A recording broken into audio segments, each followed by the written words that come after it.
Com में 237 करोड़ के घोटाले से जुड़ा एक बड़ा अपडेट आपको बता देते हैं। तथ्य सत्यापन कमेटी की रिपोर्ट कैसे रुक गई, ये सवाल उठ रहे हैं। सवाल क्यों? क्योंकि देखिए, तय समय में 4 अफसरों की कमेटी रिपोर्ट तक नहीं दे पाई है। फैक्ट चेकिंग होनी थी, फैक्ट का वेरिफिकेशन होना था। तथ्य सत्यापन कमेटी को 3 दिन के अंदर ये रिपोर्ट देनी थी, मगर 3 दिन का टाइम तो बहुत पहले निकल गया। फिर भी डिस्कॉम सीएमडी एक्शन नहीं ले पाए। क्यों? आखिर इसके पीछे भी कोई राज है क्या? सवाल तो यह भी है, गंभीर आरोपों में लिप्त ऑफिसर्स पर कार्रवाई की बजाय इतनी मेहरबानी क्यों? इनके लिए ये स्पेशल ट्रीटमेंट क्यों? 3 दिन के अंदर रिपोर्ट देनी थी, 3 दिन का समय बीत गया, उसके बाद कई दिन बीत गए, फिर भी ये ढीला रवैया, ये लचीला रवैया क्यों? प्रबंधन की जांच रिपोर्ट में साबित हुए हैं गंभीर आरोप, फिर भी एक अफसर को अजमेर डिस्कॉम का एमडी बना दिया गया है। उन्होंने ऐसा क्या खास काम किया है कि उनके ऊपर आरोप लगे, फिर भी वो एमडी हैं? उनके आरोप होने के बावजूद उन पर मेहरबानी क्यों की जा रही है, यह भी एक सवाल है। 237 करोड़ कोई छोटी मोटी रकम नहीं है, अपने आप में एक बहुत बड़ा अमाउंट है, और अगर ये घोटाला है तो अपने आप में बहुत बड़ा घोटाला है।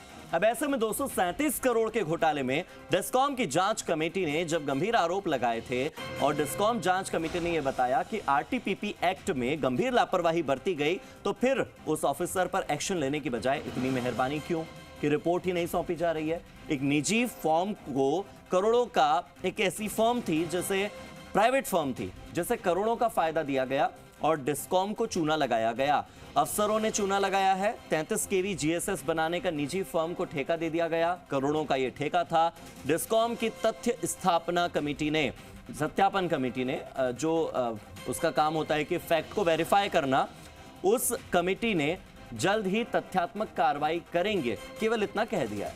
मेरे सहयोगी राम सिंह राजावत जुड़ गए, सीधे उन्हीं का रुख कर लेते हैं। राम सिंह, 237 करोड़ अपने आप में कोई छोटी मोटी रकम नहीं है। इतने बड़े घोटाले के आरोप लगने के बावजूद भी किसी एक ऑफिसर पर मेहरबानी, ऐसा क्या खास है उनमें? देखिए, ये आरसी एंटरप्राइजेज जो फर्म है, उसको ये टेंडर दिया गया था। अब आप ये देखिए, टेंडर भी केवल सिंगल बिडर था, ये सिंगल बिडर और अधिक दरों पर होने के बावजूद इसको टेंडर दिया गया। और ज्यादा दरों पर टेंडर देने का जो मामला उठा, प्रकाश में आया, तो जांच कमेटी गठित हुई और उसमें माना गया कि 237 करोड़ रुपए का बिजली कंपनियों को जो है चूना लगा है। और डिस्कॉम की जो जांच कमेटी उन्होंने माना और 5 बड़े अधिकारियों को चार्जशीट भी सौंप दी। चार्जशीट के बाद में उन अधिकारियों ने अपना जवाब सबमिट किए और आरसी जो एंटरप्राइजेज है उसका भी जवाब लिया गया और अधिकारियों को जवाब लिए गए।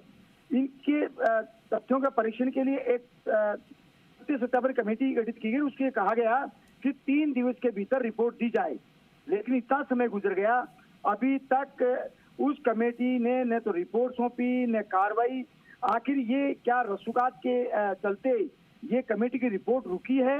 और दूसरी बात, सबसे बड़ी बात यह है कि इन 5 अफसरों को जो चार्जशीट दी गई, दोषी माना, उनमें से एक अधिकारी तो जो है एमडी है, अजमेर डिस्कॉम के एमडी है, पद पे रहते, अभी पद पे बने हुए हैं।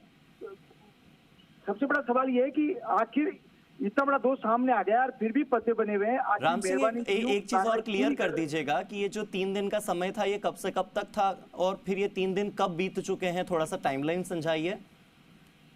ये करीब 2 माह हो गए, 1 से 2 महीने हो चुके हैं। 1.5 से 2 महीने बीत चुके हैं, बावजूद इसके एक अफसर पर इतनी मेहरबानी। सोचिए, 3 दिन कब 2-2.5 महीने में तब्दील हो गए, किसी को नहीं पता, और इतनी ढिलाई, इतनी लापरवाही बरती जा रही है, वो भी जी राजस्थान दिखा रहा है।